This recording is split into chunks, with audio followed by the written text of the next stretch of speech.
Inhumain, horrible, inimaginable. Cette adolescente de 13 ans, Océane Boyer, a connu une fin atroce mercredi. Un homme de 51 ans, une connaissance de la famille, selon nos informations, l'aurait tué par balle pour ensuite se débarrasser de son corps en partie dénudé. Nous sommes justement sur le chemin de Orem à Brownsburg-Chatham. On approche là, de la rue de Berlin où le corps de l'adolescente de 13 ans a été abandonné en bordure de la route. On est arrivé. D'ailleurs, c'est un citoyen vers 11h15 mercredi matin qui a retrouvé la jeune Océane juste ici dans le secteur.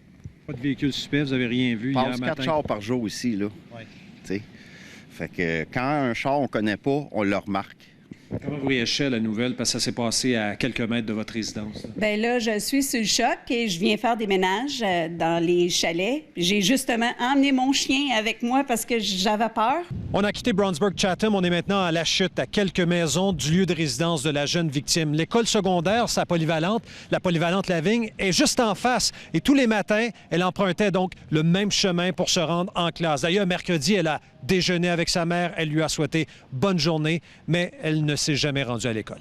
Entre la maison d'Océane sur le boulevard d'Argenteuil et l'école polyvalente Lavigne, il y a à peine 150 mètres. Le suspect l'a-t-il fait monter à bord de sa voiture pour ensuite l'abandonner à une vingtaine de minutes de La Chute, 17 km de distance sur la rue de Berlin à Brownsburg-Chatham, près d'une forêt, dans un secteur pratiquement inhabité. Au milieu de l'après-midi, quelques instants après l'arrestation du suspect, des policiers de la SQ sont allés à la rencontre des parents d'Océane Boyer. Le suspect comparaîtra vendredi au palais de justice de Saint-Jérôme. Yves Poirier, TVA Nouvelles, dans les Laurentides.